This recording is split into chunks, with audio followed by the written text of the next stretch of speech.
It's the Morning Star Drive 117.8. You soaring up with sky, now's the time, don't delay. I'm sitting in my ride and it's time to fly. So let's realign, just listen and fill your mind. Hey guys, how is it going? And welcome to the Morning Star Drive on 117.8. It is Friday, February 16th, and so happy for you joining us. We are ready to start another day together with the Lord. So subscribe to us on YouTube, follow us on SoundCloud, and make sure to support us on Patreon.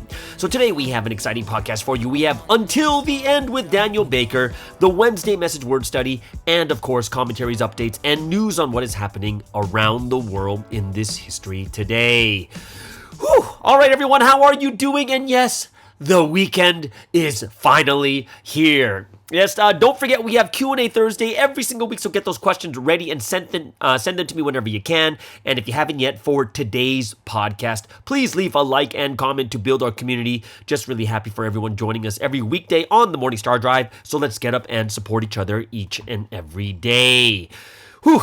All right, so this week's Sunday message title is Good Words Cannot Be Given in One Sentence. It Takes Time. All right, so last day of the week, I am happy to reach this point of the week. The weekend is upon us. So much to think about, so many things that we need to kind of reflect upon this week and what God has done for us. For me, I think I am going to be transitioning. No, I'm not transitioning my genders.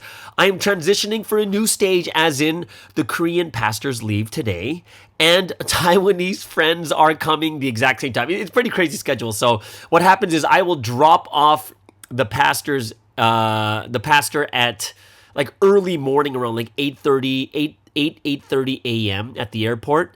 And then I'm going to wait at the airport for a couple of hours because the next people I pick up is at 11 a.m. So I am hoping that, everything works out fine. I can pick up and do all the things that I need to do and then pick up my Taiwanese friends, go out to eat, and then I have to actually go back to the airport again to pick up another friend from Taiwan at like 11 p.m. So it will be like a busy driving day because I'm driving back and forth from the airport and stuff like that too. For me, I'm just very, very happy. Wondering what you guys are going to do this weekend. I will, definitely for me, I will be with Taiwanese members visiting, also just meeting people, members too.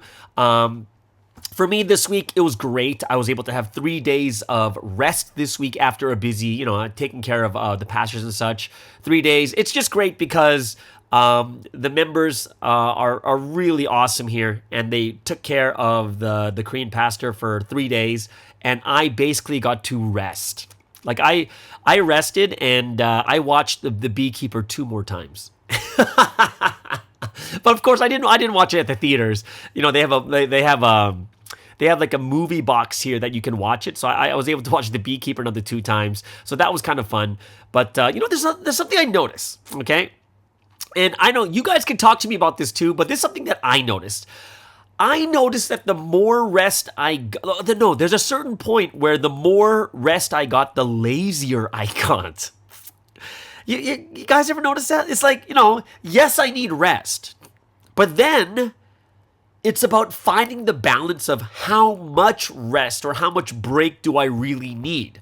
And that becomes something that I think that's a really important thing that we need to be self-aware of ourselves. Because obviously, every person is different.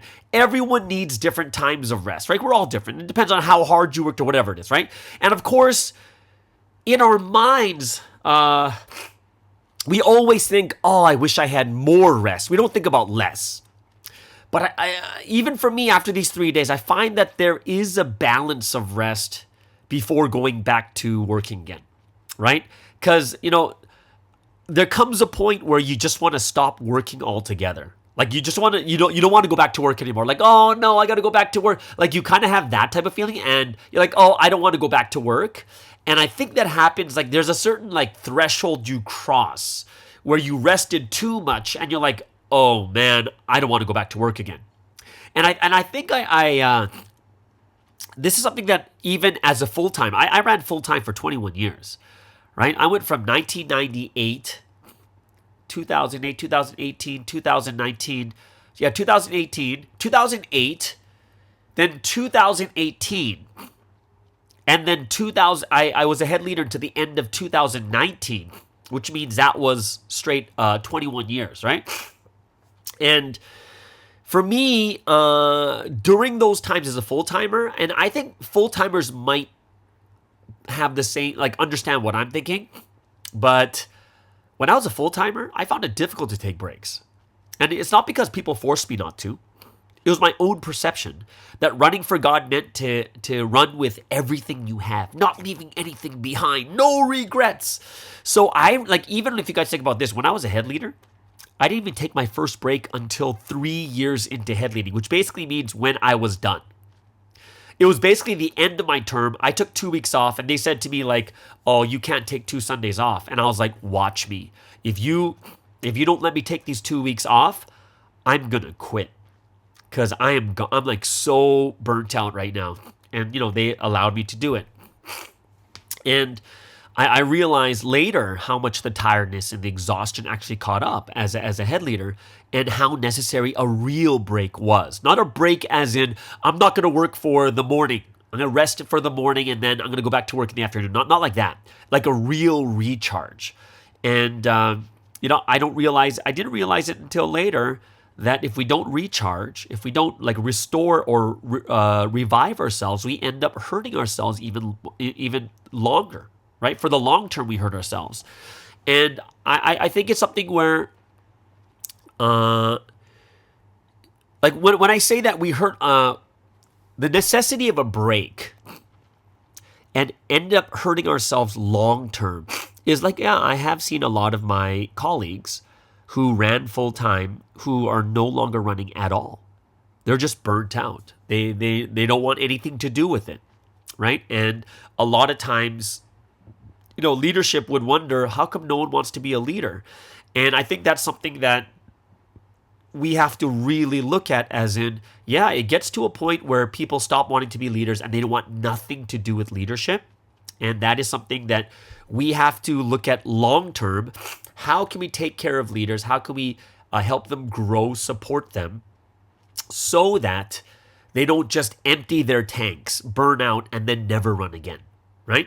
And it reminds me of what Sunseem said too. Sunseem said as leaders, you can't just run with all your heart for 2 years and then, burn out and then never run again. You're just too tired to do anything, right?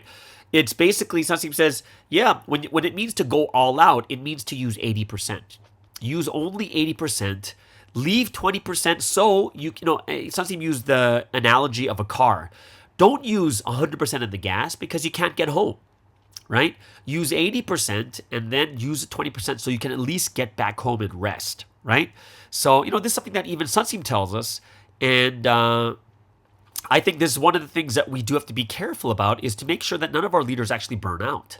Because once you burn out, and someone who has experience with burnout, running for Providence, is you don't want to get back up on that. You don't want to go back to leadership again, right? And I do think there is something that we have to realize all the more is the necessity and need for full-timers.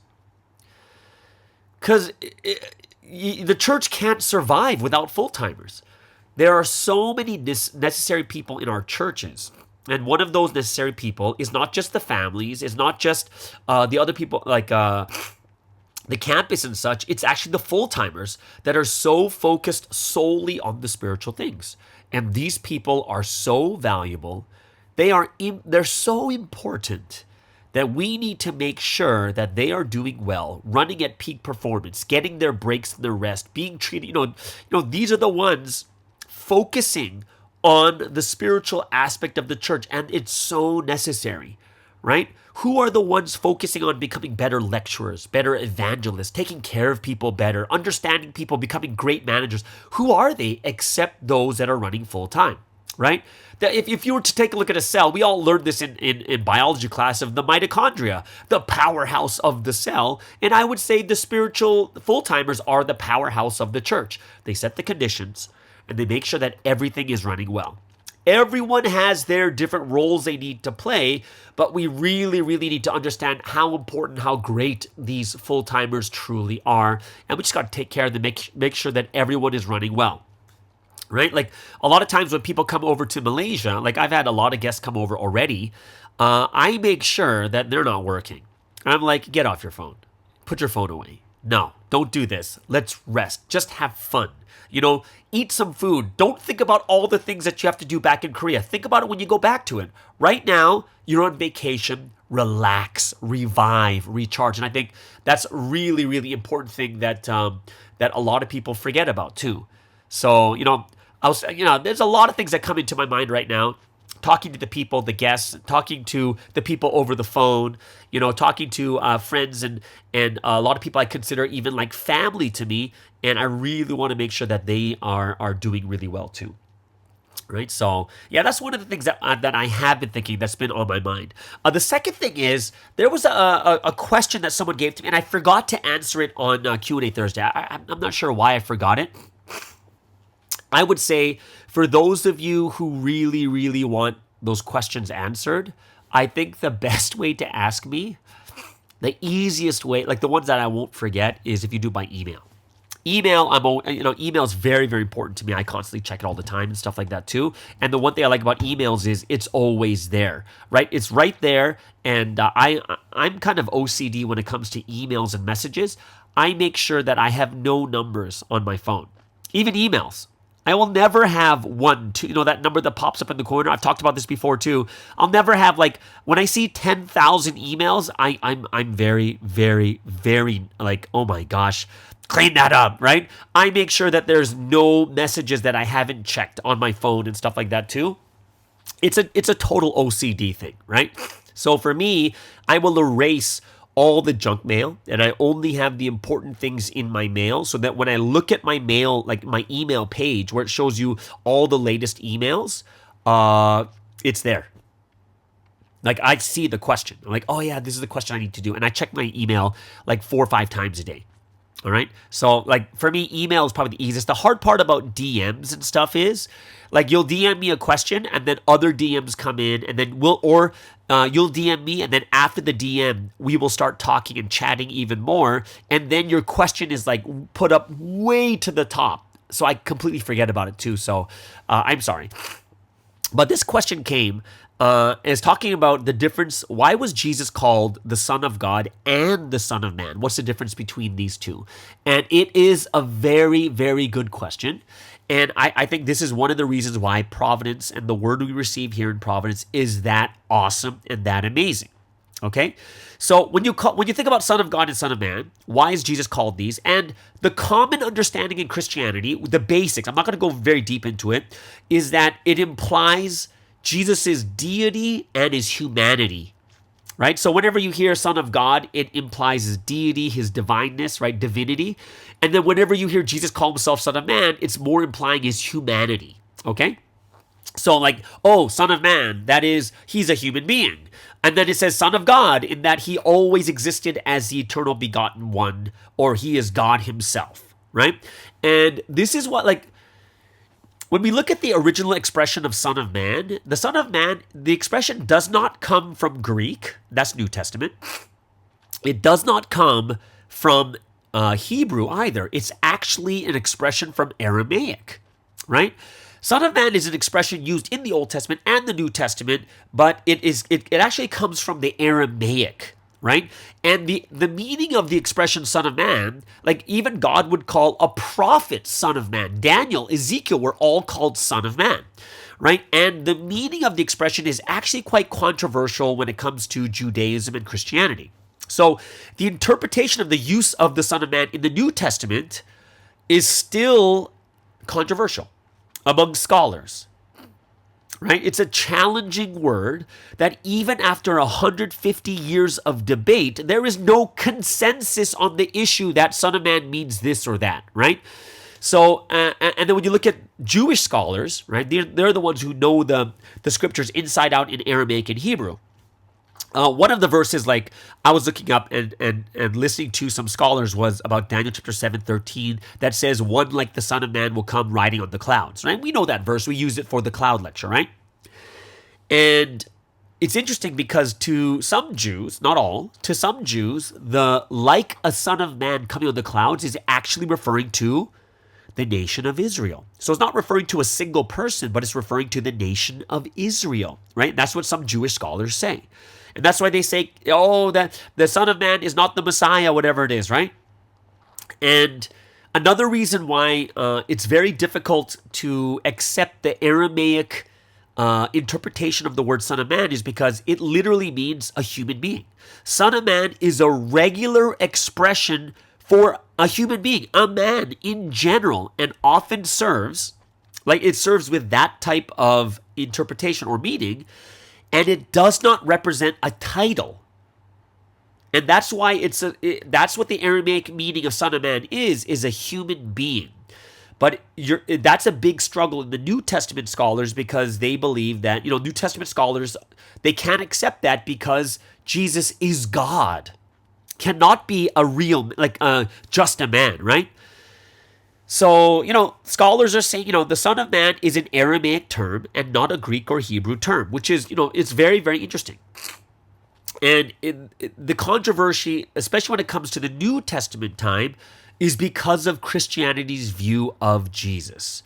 Jesus is not just a man, but he is fully God. So to be called Son of Man, according to the Aramaic definition, it doesn't fit what they believe Jesus is. So that's why it's hard for scholars to really comprehend that Jesus is a man or fully human. So, I agree that these two terms are very clear about Jesus' humanity and divine nature.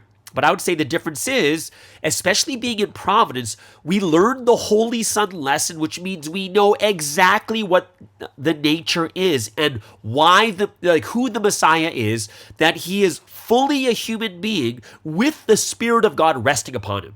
Right? He is the person that points the way to God. God uses him so that through the Messiah, we can see what God does because God speaks through him and God takes action through him. But he is not literally God himself. Right? So this is what we understand, what we know. However, we can still say that the Messiah is divine because him and the Holy Son are one. They are united. They become one flesh, right?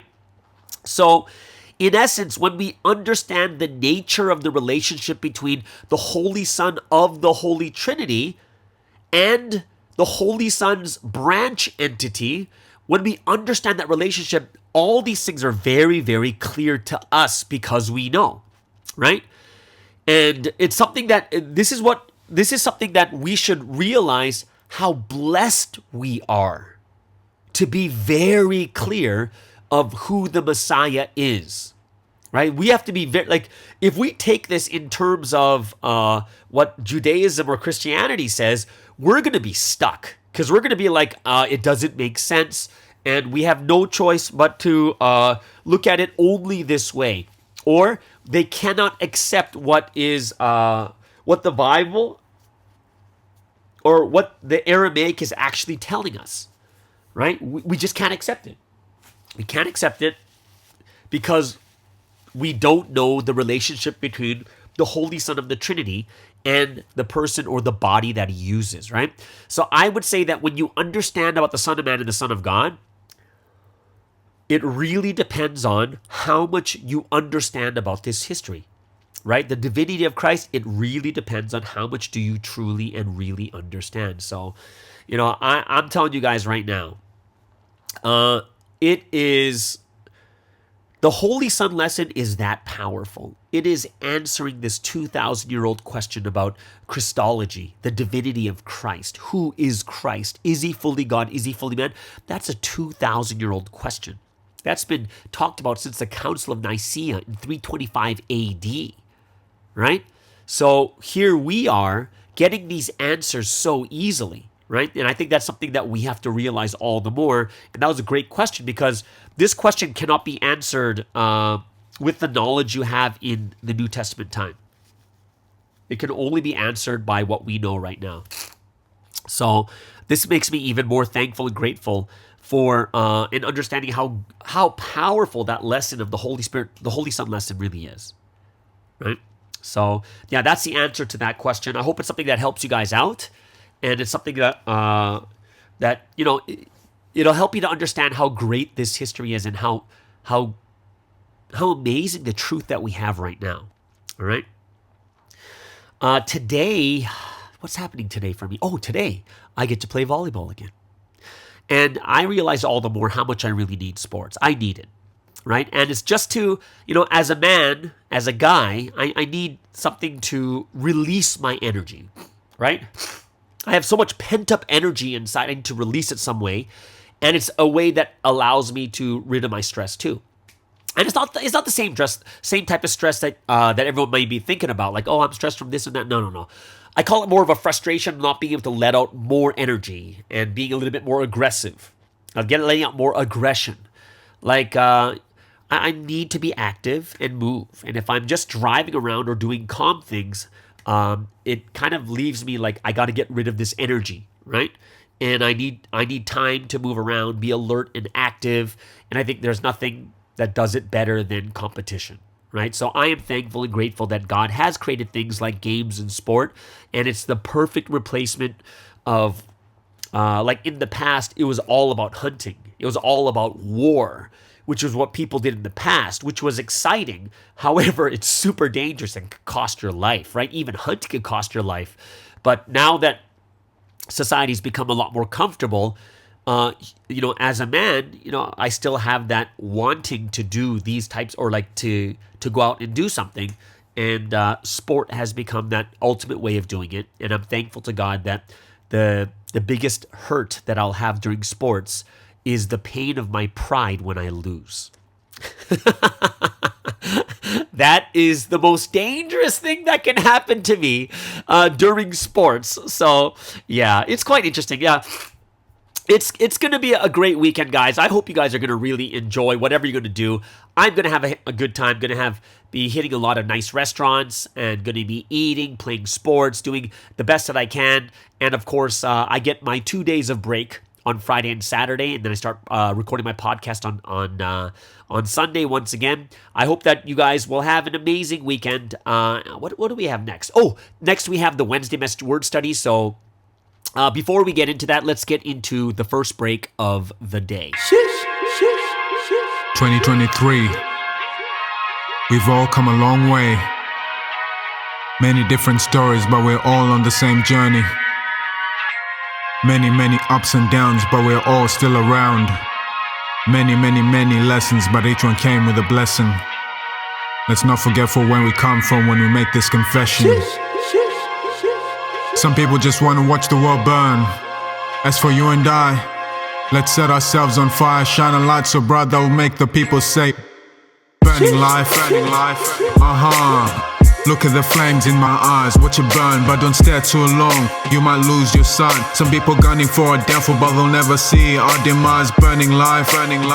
Who's the one? I'm the one, he's the one. Are you the one? No, we're the ones who keep the fire going till the day we die, till they see the light, make it bright, till we hear the people say, born sinner, never could be ill. I know I'm back from the dead, yeah, the Lord is my healer. I took the red pill, that's why I call him teacher. When you learn about the spirit, oh, there ain't nothing realer. The one you learn from determines your entire destiny. Learn from the one who taught about eternity. Cloud craving, paper chasing, the joy is only temporary. I don't wanna do the same thing, so I hard to count the vanity. I keep my eyes on the prize, I'll never sell my soul to the devil in disguise. With both hands on each side, I'm holding on to dear life. I keep my guard up, never back down. When it goes down, I call on the Christ. Spiritual battle, answer the call. It's Call of Duty, modern warfare, put the armor of God. They're fighting Lucy with a rock, I got atomic bombs. Love the Lord your God and know your brothers once your demons fall. Don't be deceived, know who the ops is. Keep the unity and peace, go far way across this. Came to preach the word of God like I'm born in Tarsus. Here to testify the things I've seen on road to Damascus. He's the real deal, the real thing, be glad you heard the King's speech. Blessed are those who reach the end and get to hear the Lord speak. GODs, POC, we fulfilled everything. Burning life, kerosene, burning life, legacy. You will never see me stop in the future. The life that fulfills God's will continue. Everyone thinks I'm unfortunate because I go through suffering. But inside of me it's different. Because I walk the path of eternal life. Burning life, Look at the flames in my eyes, watch it burn, but don't stare too long, you might lose your sight. Some people gunning for our downfall, but they'll never see our demise. Burning life. Who's the one? I'm the one, he's the one. Are you the one or we're the ones? We're the ones who keep the fire going till the day we die, till they see the light, make it bright, till we hear the people say shish, shish, shish. Like Mary poured out her perfume on Jesus' feet, I must pour out my heart, mind, and love on the one who saved me.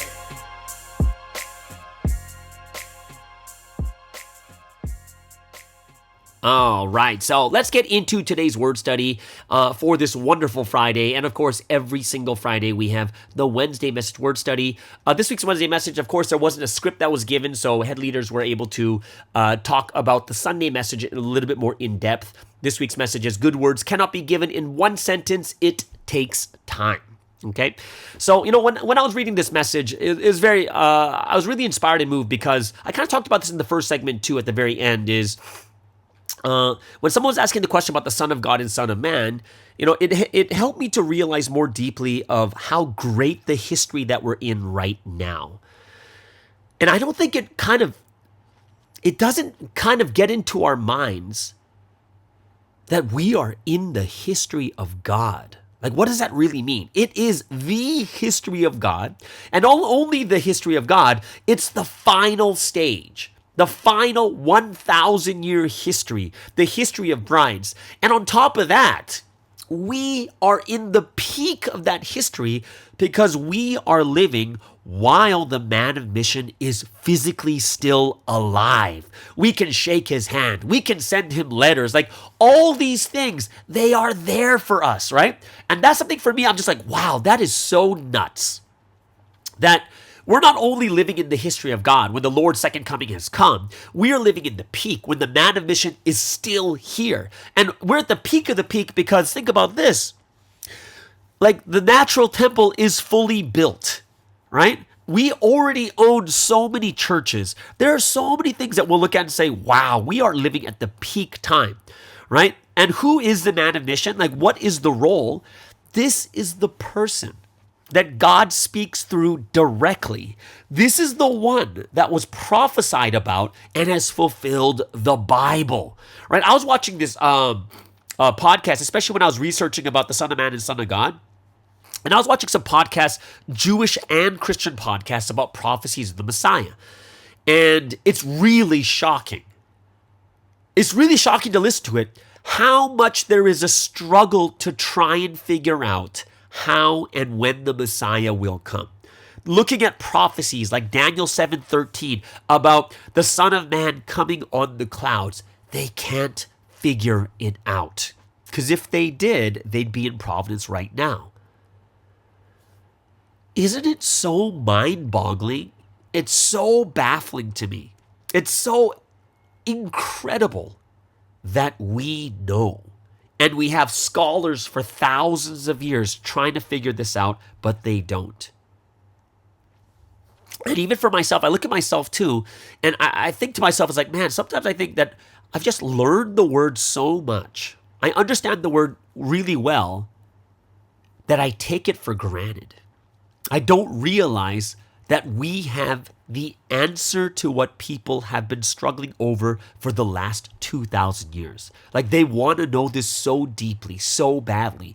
And I think this plays such a huge role in understanding the value of the word. Like, we got the word, like Sunstein says this many times to us, is we got the word so easily. We never struggled for it. We don't understand how much Sunstein struggled. And how much people couldn't figure this out. Most of us are not scholars. Most of us have not been in the highest level of scholarship when it comes to doctrine. These people are racking their brains, looking at the meaning of words. What does it mean in Hebrew? What does it mean in Aramaic? What's the definition in Greek? Because that's all they can do, trying to figure out what this actually means. And this is just one prophecy, which is clouds. And then one group thinks that they know the answer more than the other, and then they point at each other. They argue with each other on which points they think make sense, which don't make sense. Man, we are living in the most blessed time. We are. And like, even was it this week or last week's message where Sun seems like he used the parable of the talents, where the master went away on a journey, gave 5 talents to one servant, 2 to the other, and 1 to the other. And he's basically saying, you are, or we are, the people with the 1 talent. And we are burying it into the ground, and we do nothing with it. And when the master comes back, he's so disappointed, because the least you could have done is got interest on it from the bank. And he's like, you don't really value what you have. You don't know what you have. And sometimes we're just too caught up in our physical lives, not realizing and forgetting that this physical life we have now is so temporary and so finite. Think about it. A lot of us struggled. We struggled because we realized how meaningless life was. And that's what brought us into this history. But even after coming to this history, because life was meaningless, all of a sudden life comes back and we look at life as the most meaningful thing, and the spiritual life is nothing. And of course, this is partly due to our physical nature that only looks at the present time, forgets that our life here, we forget about our life here on earth is just a temporary moment in time, a drop in the bucket when you compare it to eternity. It's such a tiny moment of our existence. But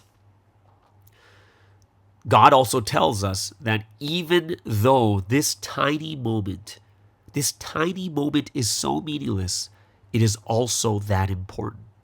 That what we do with this small amount of time on earth, what we do with this time we have right now in our physical bodies will determine our destiny. It determines eternal life. Our entire life here, this small drop in the bucket of eternity, will determine where we go in the spiritual world. And here we are, living at the time where God is fulfilling His will through the one sent that we know. What does that mean? It means that where should our focus be? Our focus has to be on the one that is sent. We need to be the ones that look only to God through the one sent. Why? Because the biggest disadvantage and the greatest disadvantage we have is John 4:24, which is God is spirit. He is absolute spirit. He is invisible. We can't hear him. We can't see him. We rarely feel him. So if we can't see God directly, we can't see what he's doing every day, we can't hear what he wants to say to us directly, which makes it impossible to understand or truly follow God. But in God's wisdom, how does he do it so that we're able to communicate and see what God does and hear what God says? It's the man of mission of this time period. Through him, we can see God. Through him, we can hear God. Through him, we understand God. We see his actions. We look at what he preaches. We put those words to action and we understand better. It's the only way.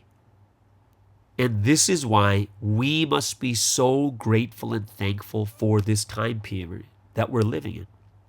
And not just this time period, but also understanding that we are so blessed to be living when the man of mission is living and active here on this earth. I heard this story from the Korean pastor, and it's a crazy story. So there's a famous vlogger. You have like a blog on a website, right? And there's a very famous blogger in Korea, and he's a member. But he's been diagnosed with some kidney disease. And every day he has to do like some dialysis. And it's terminal. Basically, this guy's dying in a few months. And they said, I am going to testify for son's name until the day I die. And he only has a few months left. They know that they don't have enough time. And doing the kidney dialysis every day is painful. But this is why they started this blog. this blogging site. Every day they blog on their deathbed, in pain. And now because of that blog, they've become really famous. And they've built their brand. And, the whole goal is to testify for the Lord. Testify for this time period. And basically what he's doing is, I think it's a he. He's building his brand to become really famous, which he has already. And with this brand, he wants to testify for something. But he knows he can't, if you just testify for something from the very beginning, no one's going to listen. He's making himself famous first. And then when the right time comes, when Sunseam needs it, he's going to testify. And now he's teaching other people how to blog. And he's making tons of money from this too, right? And he's basically telling everyone that, hey, guess what? If here I am with only a few months left, and I'm putting my whole life into this so I can testify for the Lord. If I can do it in this situation and circumstance, then does anyone else have any excuse for not testifying? And a lot of even leaders and full-timers are so inspired by this that even they're thinking to themselves, here I am after pre-dawn going to sleep, and here this person is blogging right after pre-dawn. It's like, yeah, you know what? We can do this too. And it's inspiring a lot of people to start taking more action, especially when it comes to internet ministry. He's now what they call a power blogger, makes tons of money, teaching others to do the same. And he's now even teaching others in Providence to become power bloggers in Korea too. And because of this, what's happening? Because of this, he wants everyone to become that famous. So when the time comes, they can all testify for something at the same time. When you think about that, is there really an excuse? He's dying in a few months. Right? Does anyone have an excuse with this limited life that we have? All this time that we have too. And it's true. What this person said is true when it comes to social media. If you just start testifying for something from the very beginning, guess what? No one's going to listen to you. No one's going to listen to you. Build your brand first. Right? Build your brand first. You get famous, people respect you, and then when you testify, people will listen. And he's doing this all so he could testify for Sunseam until the very end. Right? We all have our roles in this history. He's not saying everyone should become a blogger. He's not saying that everyone should know, but everyone has their role and they can testify in their own way. And there's no excuse why you can't testify. And when I heard about this process, I was like, wow, that is incredible. That is so incredible. We are in this history. And looking at such a situation now, how many people are actually willing to testify? It's almost like we all testified after it got really bad. And there's a big difference, right? There's a big difference to stand by someone's side after all the crap has happened. And standing by someone's side while all the craziness is happening at that moment. Completely different things, right? Completely different levels. And I am hoping that all of us will understand that too, that this is something that we have to realize at that level, right? We do need to realize this. We do need to understand this. And this is one of the things that we were called to do, absolutely called to do. What were we called to do? We were called to testify for the Lord, preach the gospel to the ends of the earth. And when I was listening to that Wednesday message, especially when Santi was talking about, hey, God is working through the man in mission, you have to realize who this person is. It was so inspiring and so moving. And I hope it's something that all of us will really be able to understand at that level too. So yeah, a lot of things to think about, a lot of things to have to keep in mind also. And I hope it's something that we can really, really get our hearts and minds to think about very clearly and deeply too. Okay, so there it is, guys. That is the word study for today. If you have anything to add about your Wednesday message, anything that your leaders did really well, go ahead and leave it in the comments below. I would love to hear if you have any inspiring things that your leaders preached about on the Wednesday message. Okay, so yeah, it is Friday. We do have one more segment left, which is Daniel Baker, Until the End. I know you guys are always enjoying this one too. He's going over that book, Atomic Habits, and he's reading tons of books too, and I'm sure that he'll be testifying even more about what is happening in his life right now. Okay, so there it is, guys. That is the end of segment 2, and let's move into the second break of the day.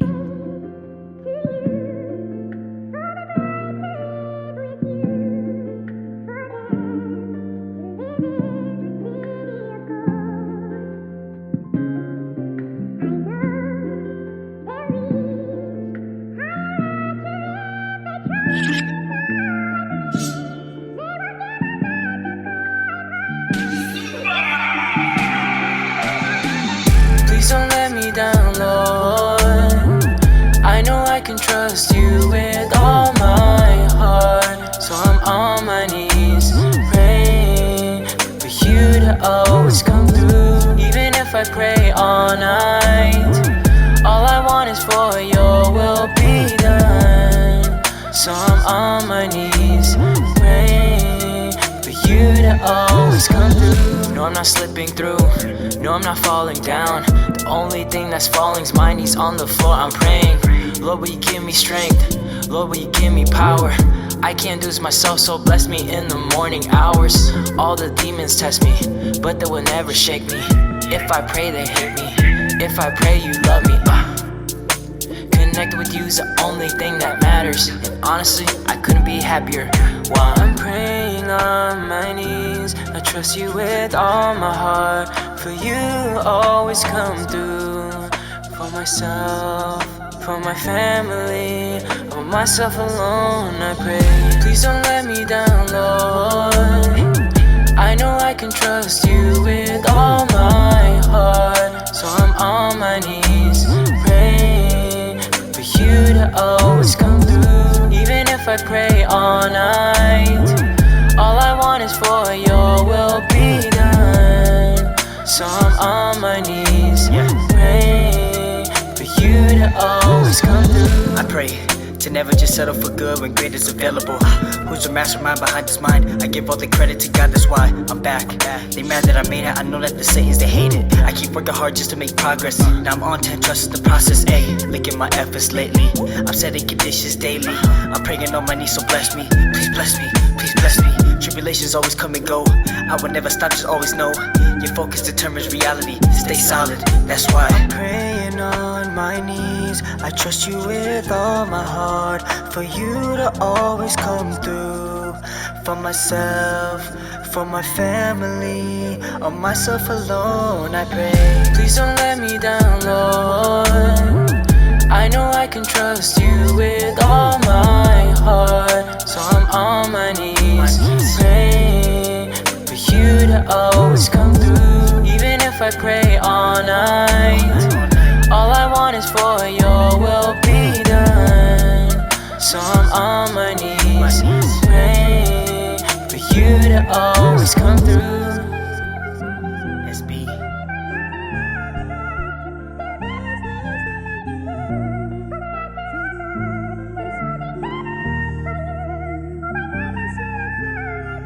Okay, so let's get into the final segment for today and for the entire week. And of course, every Friday we do have Daniel Baker with Until the End. Hello everyone, welcome back to the Do It Until the End podcast. I hope everyone is having an amazing week with the Trinity, and let's have an amazing podcast segment together. So today I have a little bit of a shorter podcast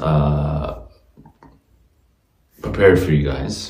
That was a long pause because I have a lot of stuff, but even though it's a short podcast, I have a lot of stuff I want to share to you guys. First of all, environment has changed.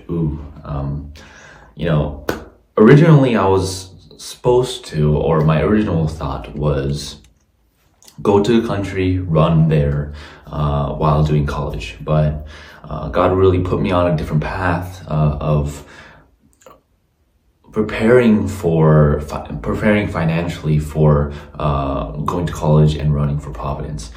And God gave me an opportunity, a really decent job, so I can do at least for a while, so I can prepare for the future.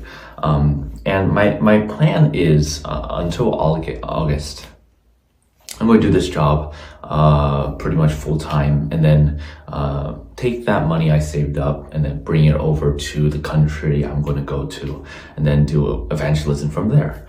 And yeah, it's such a plan that, God really inspired, because, people, they're kind of, including me sometimes, they're very 고집이세, which means that's Korean, but what it means in English kind of means that some people are like very one-dimensional and very fixed, has a fixed perspective on something, right? So if they have a really fixed perspective on their future, that means that they have one path, and if it's not God's path, then they have a lot of difficulties changing their path. And that's what they call 고집이 세다. That's a Korean phrase for the weak. And fortunately, I'm not that type, right? So if God gives me an opportunity, then I like to pray about it, and then I like to either take the opportunity or reject it, right? And this opportunity came to me very interestingly through my family, and I took the opportunity because it's a pretty decently paying job, but also it's a job that I think really kind of fits me. It's a very physical job. Okay, before I go into like the job description, I really want you guys to kind of guess what kind of job I have and put it in the comment section below. And then if you guys guess it correctly, I'll shout you guys out in the next episode. So this is a job that's very physical, that's very beautiful. It has a lot of beautiful scenery, but also it's something that's related to sports, right? It's related to sports. I have a very strict dress code. It's something that I have a lot of physical movement whenever I do this job, right? So, and it's of a sport that's pretty old, right? And I have like a dress code, a very strict dress code and everything like that. That's your clues for today. Put them down in the comment section below, and then I'll tell you guys what it is next week, if it comes out, right? If it doesn't, it's a mystery. You guys will always say like, oh, Daniel, what did you work as from 2024? And I'll be like, I don't know, I'm not telling you. Ooh. Okay, so and through this job change, there's been a massive shift in my environment, right? And here's the similarities. I lived in Mokor, which is next to Warmerdam. It's very countryside, and I moved to the countryside again. Wow, shocker! I moved to the countryside, but I moved to the countryside, but it's very close to the ocean, right? So it's very, very cool. There's a lot of different places or different beaches I can go to, which is going to be a lot of fun. And another thing is I don't have any church to go to. Yeah, it's very unfortunate, but I don't have a church to go to. And this is like the biggest environmental change for me, right? I realized that there are times in life where it's one-to-one, right? Your love to God is one-to-one. There's no one actually like involved in your relationship with God, which is like right now, right? I don't even have my family next to me. I don't have friends. I don't have probably friends physically right next to me. So in the past when I was in Warmerdong, I'll be the one who's like, okay, SS, let's go meet the Trinity. Let's go to Warmerdong. Let's go. Let's do the spiritual stuff. I was like that kind of person. But that was kind of like my mission, right? And that mission really propelled me to do or have a really good spiritual foundation, right? But when I was younger, right, I had my relationship with my family, right? And with my family, I was able to have a good spiritual time because I was we're constantly go to church together, we'll pray together. But right now, it's like no one's in the way or no one is influencing my spiritual life. It's just me and God, right? And it's pretty interesting, right? First 4 or 5 days, didn't do much for my spiritual life. But I kind of realized after a little bit, I'm like, man, no one's going to help me out. No one's going to put out a hand, right? There's no one I can like fall back to, right? And if during these times where there's like pretty much no one's like helping you or managing you, you kind of have to manage yourself, right? You have to manage yourself. You have to keep on having a good spiritual relationship with the Trinity, right? And that's something I realize right now is like massive environment change. It's so good to like change your habits and change your change the way you live, but it's like you kind of have to be careful, right? If you don't be careful, you can go off a bad path, right? And it's kind of dangerous for me too. It's like I have friends, I have decent people I'm around, but they're always smoking, they're always drinking, they're always indulging in like worldly stuff. So it's like I kind of have to be careful, right? If the human urge to become like the tribe, to become closer to the people around you, it's kind of scary, right? If you're around very spiritually unawakened people, right? So you kind of, in those environmental changes, that's like one of the biggest things that I realize I have to be careful of, right? So, and yeah, so that's why I'm making sure, Sunday service, Wednesday service, there are going to be times when in your life where your relationship with God is going to be only 1-to-1. There's no one in the middle. There's no one, pushing you to go to service or anything like that. It's your choice, right? And it's, that's how really God wants it to be. And, for good or bad, you're going to have to make the decisions, right? And, I'm a very spiritual man, right? Unfortunately, unfortunately and fortunately, I'm very spiritual. So, I'm able to realize this after like 3-4 days and, get my life back on track, have a lot of fun, right? A new job, different environment means, number one, we can change our habits, which is something I'm really doing right now. Trying to keep very clean, have a really good skin routine, workouts, study. That was the big one, right? My job really, it encourages a lot of memorization, right? A memorization about something, I won't tell you guys about, but this memorization is very important. So I study like 3-4 hours a day after work, and yeah, a lot of fun. And I hope like that you guys can kind of understand that the biggest thing from this podcast episode is there's going to be times when you and God is like the relationship between you and God is going to be 1-to-1, right? There's nothing in the middle. There's nothing around you. It's just your relationship with God. So you have to kind of work really hard to manage yourself and make sure that you're going on the right path spiritually. Okay, so that's all I have for you guys today. I hope everyone changes their environment, because that's one of the best ways to really improve in life, right? To improve your habits. And as I said, like, one of the best thing about habits is, we're only as good as our worst day, right? If our worst day is, studying for 2 hours, working out, doing morning service, and then you have the worst day from there, you're still improving slowly, and you're having a better spiritual relationship. You're improving, your physical aspects. You're improving your mental aspects. You're doing even better.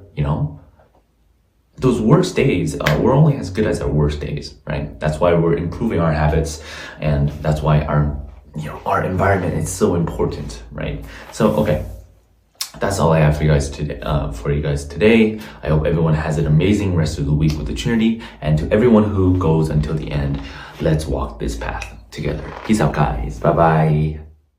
And thank you so much, Daniel, for another wonderful episode of Until the End. I hope you guys really, really enjoyed that. Please leave a comment for him below. I'm sure he'll really, really appreciate that too, for your encouragement and praise. Everyone, I hope you guys have an amazing and awesome weekend. It's going to be a great weekend, guys. Let's make it the best that we can. And then we'll see you guys again on Monday on the Morning Star Drive on 117.8. It's the Morning Star Drive 117.8. You soaring up with sky, now's the time, don't delay. I'm sitting in my ride and it's time to fly. So let's realign, just listen and fill your mind. I'm burning with desire and the passion. Nobody can stop me when I'm like this. I got my head in the zone, I'm on the Morning Star Drive, I'm burning with desire and the passion. Nobody can stop me when